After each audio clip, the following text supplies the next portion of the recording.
Welcome to Tell Me About It on WUFT 89.1 and 90.1. I'm Sue Wagner here today with three guests who are working on a year-long initiative called Retooling Assessment, and it invites faculty to explore assessment practices that are authentic, learner-centered, and responsive to an AI-enabled future. We have Ryan Yang, the Associate Director for UFIT CITT, Alexandra Baton-Bailey, and she's the Director of the Center for Teaching Excellence here at the University of Florida, and Hans Van Ostrom, the Director of the AI2 Center.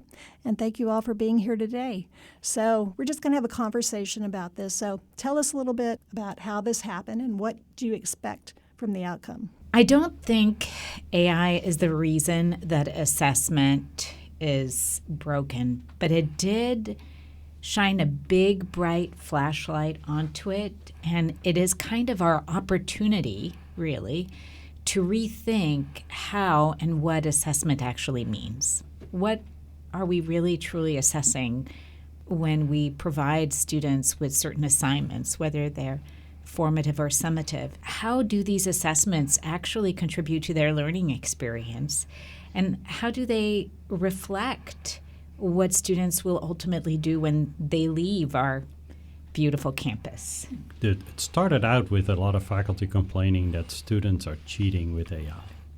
And then when you look at that, what does that really mean? There's a number of reasons. One is the assignment that they have given lends itself really well to be done with AI, and then they send them home with it. And so is that the appropriate way to assess a student? And so I think it comes down to real assessment that, in my mind, should include AI assignments or should use the powerful tools that we have.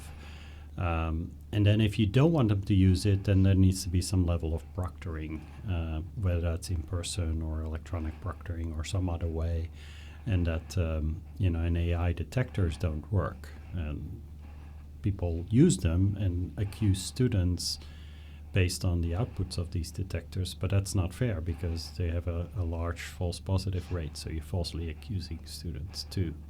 So I think all of that is happening, and Alex is right. I think it didn't cause the problem that we have, but AI did expose it. Is this something that universities are dealing with across the country, or yes, maybe globally as well? I think so. I'm noticing a lot of national organizations happen to be developing initiatives that kind of mirror what our three units have developed together.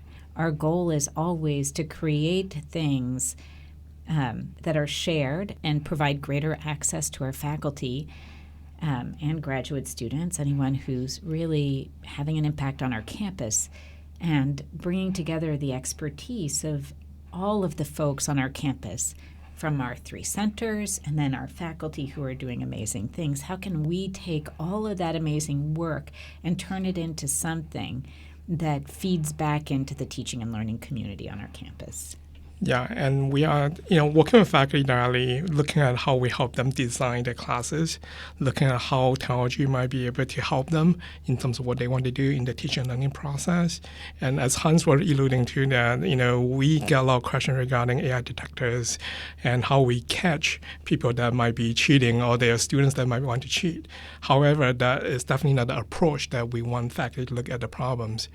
And we understand that, just like when you have a revolution of new technologies, like when calculator was first introduced, when internet was first introduced, we need to change the way we approach the learning process and be able to understand how this might have, how faculty and students need to evolve in terms of what they are doing in the classrooms. And fundamentally, we want to make sure that we are not doing harm because AI detectors, as Hans mentioned, that a lot of faculty are trying to rely on that technology, and it's not accurate, it's not reliable. And there's a lot of other AI tools that humanize student writing as well. And it kind of goes against what they were trying to achieve initially. So, yeah, we're making sure that we're providing good advice and making sure that faculty understand fundamentally how assessment might need to be different in this era of AI. And have you created some courses or some whatever modules for faculty to help with making sure AI is working correctly in their environment? I think we share a philosophy that when we develop something, it's really meant to be accessible by everyone, right? And we understand that everyone has a different entry point. I was fascinated this year because some faculty and educators who in the past 6 months were really relying on tools to catch cheating are now starting to think, how do I use AI positively in my classes? And that difference is huge. But we believe that folks come in at different levels and they have different capacities for engagement. So if we want to make things available to a broad spectrum of people, then we have to come at it with that mindset. So we do have some small ways of engaging folks, from totally asynchronous, at your own pace, online mini modules or on-demand trainings, to teaching sparks, which touch on one great practice that people can adopt, to an hour-long tech bite that really dives into how the tools really can impact learning. And then finally, we expand upon that into courses and signature speaker series, because some folks really want this year-long transformational effort to participate in. And so FLCs, faculty learning communities, are year-long efforts that people apply to, participate in, transform their teaching, and then create things that can be shared broadly. And I think part of it is too that we got to go back to fundamentals of what are we doing with assessment, right? So assessment isn't just get the students a grade, right? That's what the students care about often, but it's really also about giving feedback to the students throughout the semester. How are they doing? And some of those don't need to have a lot of points associated with it. It's really a check. And AI kind of gets in the way with that because we're not truly assessing what the students are doing. When I studied in the Netherlands, we had one exam per class. It was a final exam that determined your grade. That was like the old style European way of assessing. Wow, and it is terrible, right? It's terrible. It's not a good way because I had no feedback on where I stood. And then you realize that after the exam that, I missed certain parts that I never really learned. And, I didn't get a good grade. And so yes, we have to go back to the foundations, but not that, right? So I think we do need to figure out what are the learning outcomes of the course? That they are defined. Are they used? Are they correct? And then create assessments that really check those outcomes. That's ultimately what you want to know. Did the student learn what you set out for them to learn? And how to do that, the mechanics, the ways, the creativity of how you do that.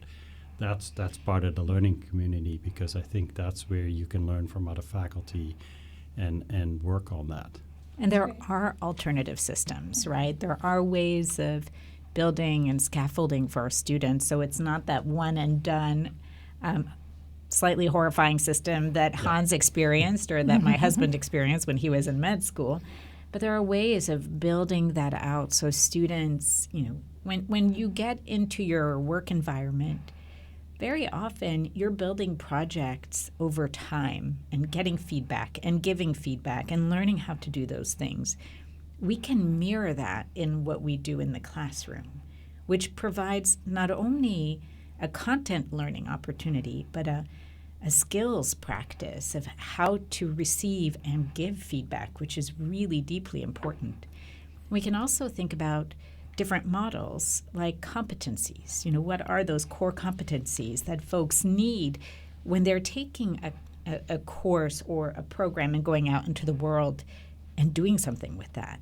So if we can move from a system that puts so much emphasis on a grade rather than actual learning, and put the emphasis back on the actual competency, skill, or knowledge, I think that can be really impactful for both faculty and students. We're going to take a quick break and talk about more of this year-long assessment, retooling assessment. So hang on, and we'll be back in a moment.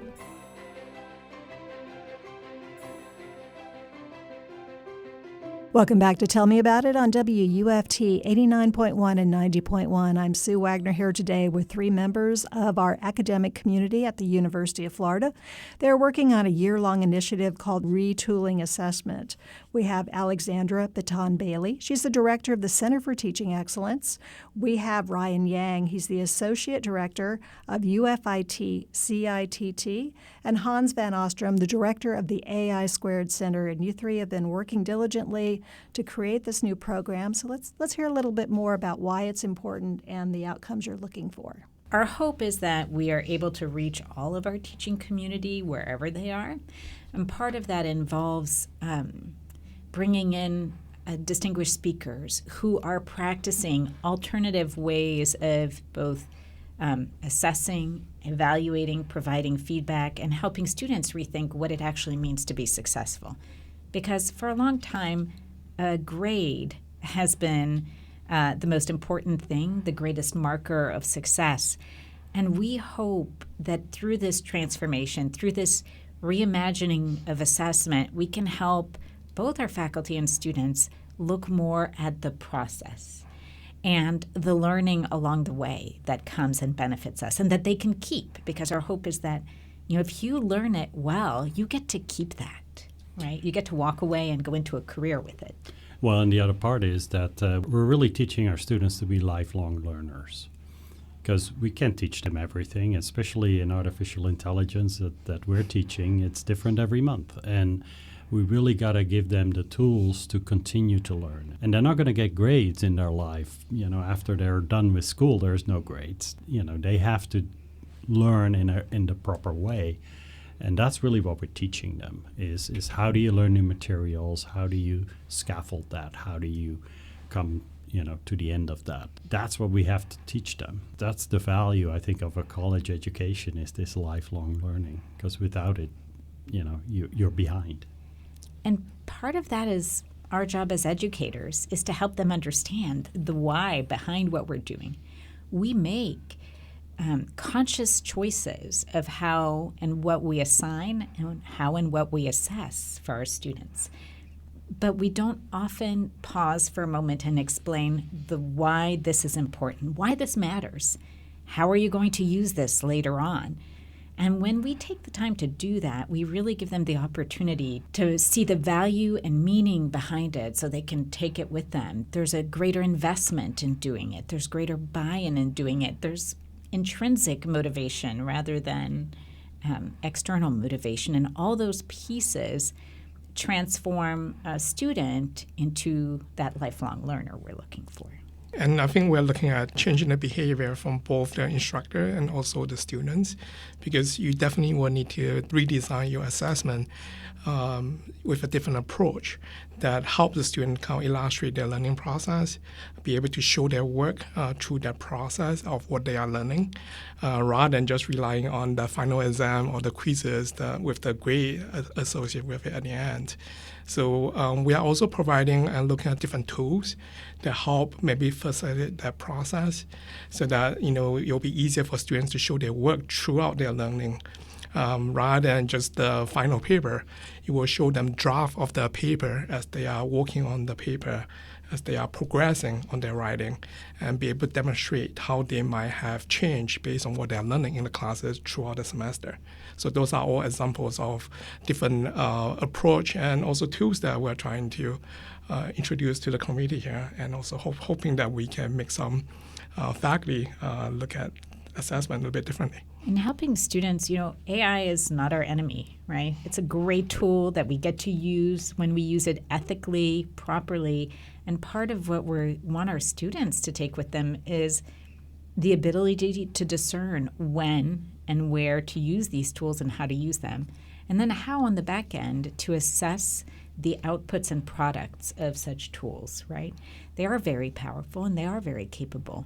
But how do we know what's quality and what's not? And that's part of what we want to teach the students too. How do we assess those outputs? And our teams have developed different methods and rubrics that we can teach our students how to use on the outputs of AI. So things like the FLUF test and other things like that are part of how to do that, part of that teaching and learning. What is the fluff test? It is an assessment tool, a rubric that students and faculty can use to determine the quality of the output. And so it follows things like fanfare, language, all of those pieces that come out as output from AI. But that helps students really think about, is this accurate? Is this quality? Is the language too, for lack of a better word, fluffy?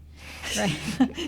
So. Well, it's really crucial because I think you always have to have a person in the loop with AI output. I think most of the students that fail are just cut and pasting the results of whatever prompt they put in, and I know there are faculty that put hidden text that can be then looked at afterwards that became part of the prompt, and that's how they're detecting that they actually just cut and pasted the assignment into AI and then cut and pasted that into their paper and they're done. Those students are going to fail because they haven't learned anything, and so I do think that we have to have them actually critically think and really learn the materials. And as Alex said it earlier, you got to give them a reason. Why are you learning this? Why is this important? And I think that, and the same with the faculty too. I think the faculty that shy away from using any AI and are basically saying, do not use it, I don't use it, you don't use it, I think ultimately you're failing your students because they are expected to use it when they go out in the real world. And they need to be knowledgeable and use it appropriately. But if you are going to build policies that suggest you can't use AI in a course, there should be reasoning behind it, right? Every decision that we make, every assessment, every assignment, every work that we have our students read, explore, watch, engage with should have a reason for being. And explaining that reason is invaluable, right? So if students know why they shouldn't cheat or use resources or cite other works or whatnot, if they know and understand the why behind that, they're far more likely to do that. You know, most students are moral and ethical in the way that they try to approach things. At least that is what I hope. And in my own children and the students I've had over the decades, that's what I generally see, right? But if we're not clear with it, if the rules feel like they're moving or different with every instructor, it's really hard. So being clear, sharing the why, all those pieces are essential. Right. And this initiative, when did it actually start? So our soft launch is this fall. Okay. We are super excited. The big, heavy investment for faculty is the Reimagining Assessment Faculty Learning Community, which will meet every other week for the entire year, helping folks transform their courses. And then all of the other tech bites and such align with that. So we wanted people to be able to engage with the heavy lift of a faculty learning community, but also be able to just jump in. Yeah, we're trying to meet faculty where they are, so providing different kind of engagement that fits, whether it's their schedule workloads that make the most sense. So for faculty that heavily invested, they really want to spend deep dive into this, the FLC will be a perfect match for that. For faculty that want to get introduced to the topic, want to learn a little bit about the different tools that are available. So we have the Spark conversations. We also have the Tech Bites. Tech Bites are an hour, and we would do a quick introduction, maybe focusing on the aspect of the assessment, and also introduce different tools and technologies that might be helpful for you in your teaching and learning process. Well, this is the beginning of it coming right up, so we need to check in throughout the year perhaps and get a little assessment on the assessment. Yes. That would be great. Yes. Great. So thank you all for being here today, and this is an incredible topic, and I appreciate you taking the time. Thank you. Thank you. You're welcome. That was Dr. Alexandra Baton-Bailey, Dr. Hans Van Ostrom, and Dr. Ryan Yang speaking about the UF Retooling Assessment Initiative. To listen to previous episodes of the show, go online to wuft.org/tellmeaboutit or on the WUFT Media app. I'm Sue Wagner on Tell Me About It on WUFT.